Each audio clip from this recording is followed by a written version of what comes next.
Fala galera, sejam muito bem-vindos a mais um vídeo aqui no meu Mundo Otaku. Meu nome é Wellerson, tudo bem com vocês? E seguinte, hoje a gente vai abordar sobre um tema bastante interessante, pelo menos eu acho interessante e algumas pessoas também podem achar interessante, por isso que eu resolvi trazer ele aqui pro canal, que é um pouco da história do mangá e do anime, como eles surgiram, de que forma aconteceu e a importância do Brasil no surgimento dessa indústria. Então, de forma resumida, não vai estar tão complexo assim, a gente vai abordar esse tema aqui no vídeo de hoje, beleza? Se você não é inscrito no canal, eu peço que você se inscreva no canal e ative o sininho e deixe o like nesse vídeo para ajudar, beleza?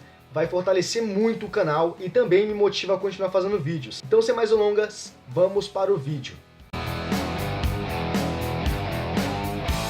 Os desenhos sempre existiram, a gente sabe disso, sempre teve esboços e essas paradas, só que o termo mangá originalmente ele surgiu no ano de 1814 nos Hokusai mangás, que era basicamente uma série de ilustrações, de desenhos, esboços que faziam tudo, mesclava e era aquilo ali, isso era o Hokusai mangá. E aí nesse meio surgiu um carinha chamado Tezuka, e esse cara é de suma importância para a indústria, e a gente vai entender um pouquinho do porquê ele é tão importante assim. O Tezuka, ele definiu basicamente as características dos mangás. Bom, a gente sabe que tem aquelas expressões faciais, às vezes bizarras, às vezes interessantes, e aquelas expressões faciais que causam um certo senso de humor dentro de nós, que faz com que nós rimos daquela ilustração, de tão idiota que ela é ou de tão engraçada que ela é. Então, tudo isso foi graças ao Tezuka. O ângulo, o enquadramento cinematográfico, as figuras de linguagem, tipo onomatopeia, essas coisas do gênero, tudo foi graças ao Tezuka, tudo foi ele quem criou e colocou tudo isso, embutiu tudo isso dentro das animações na hora de desenhar os mangás. E o Tezuka ele acabou falecendo no ano de 1989, mas em todos esses anos que ele viveu, pelo menos na indústria dos mangás, ele criou um trajeto de vida muito repleto de coisas bonitas, muito vasto. O repertório dele dentro dessa esfera foi simplesmente incrível. E para vocês terem noção do que eu estou falando, ele foi taxado como Deus Mangá lá no Japão, para você ver como o cara era sinistreira mesmo, o cara era muito bom no que ele fazia. E um fato interessante é que essa indústria, muitas pessoas já desenhavam, tinha desenhos como o Hokusai, como eu tinha comentado com vocês minutos atrás, então sempre teve desenhos, só que ele foi considerado o criador, ele foi considerado o patrono da indústria dos mangás. E em 1963 ele teve a sua primeira série animada, que foi o que começou a alavancar essa ideia de sair do papel para ir para as telonas. E esse anime foi Astro Boy.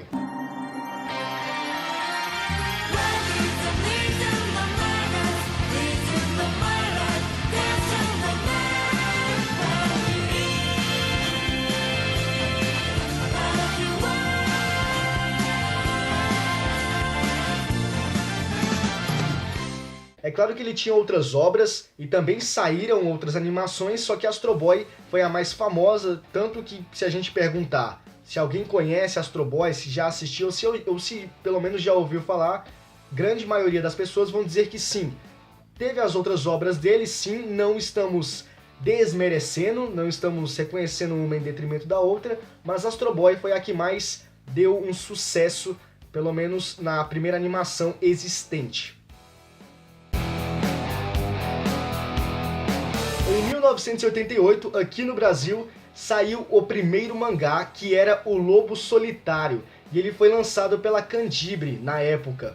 E um fato curioso desse mangá é que quando ele veio, como ele foi o primeiro, o pioneiro aqui no nosso país, no Brasil, ele veio com a leitura ocidental, que atualmente isso já é meio bizarro. Como assim um mangá com leitura ocidental?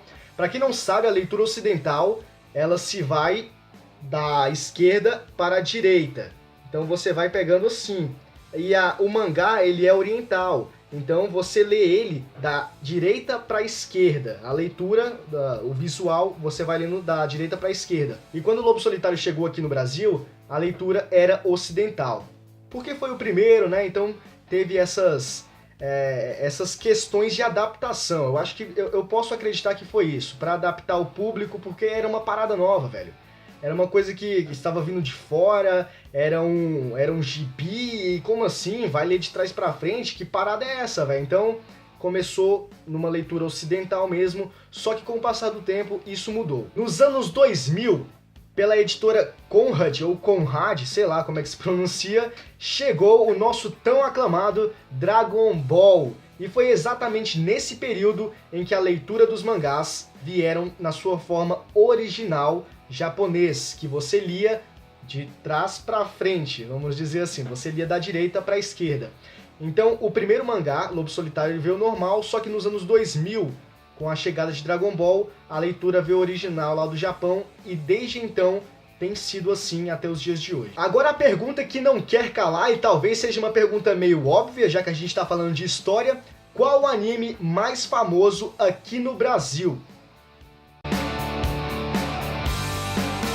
Bom, os animes no Brasil eles estão sendo exibidos há mais de 40 anos ou são 40 anos. É mais ou menos nessa faixa aí de idade. Então vieram vários animes pra cá. Teve o Dom Drácula, Menino Biônico, Piratas do Espaço, entre outra tonelada de animes que vieram aqui pro Brasil. Mas o anime que mais fez sucesso, se você não sabe, acho que você já deve saber, né? O anime que mais fez sucesso foi CDZ, pros mais íntimos, né? Pra vocês aí que não... Foi Cavaleiros do Zodíaco.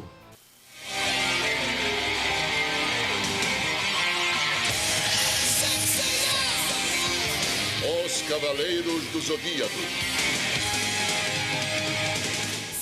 Em 1994, Cavaleiros do Zodíaco veio arrastando geral, veio com a sua animação inovadora, com questões de signo e de lutas épicas, sempre lutas épicas, falando sobre amizade, determinação, cosmos, e tudo isso era uma loucura, cara. Então a galera daquela época, os molequinhos que assistia CDZ, ficaram apaixonados por aquilo, e foi também o anime que deu o boom em toda essa parte da cultura japonesa, que foi o que influenciou muitos jovens daquela época a começarem a assistir não somente CDZ, mas também a migrarem para outros animes, porque CDZ foi basicamente o merchan dos animes, ó. Isso é anime, então assista todos os outros animes, porque, pô, é da hora, gostou desse, gostou de CDZ?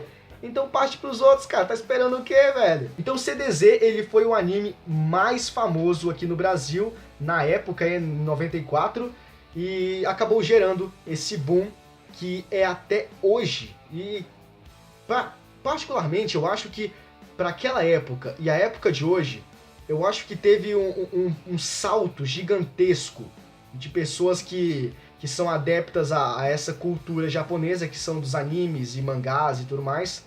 Eu acho que hoje está bem mais em grande escala do que era antigamente. Poderia ser grande e tudo mais, só que nos dias de hoje tem mais público, tem mais fãs, e isso é muito bom. E a gente voltar no passado e ver as histórias e saber que quem acabou gerando tudo isso foi CDZ, e Dragon Ball também entra nessa lista, só que Dragon Ball veio depois, né?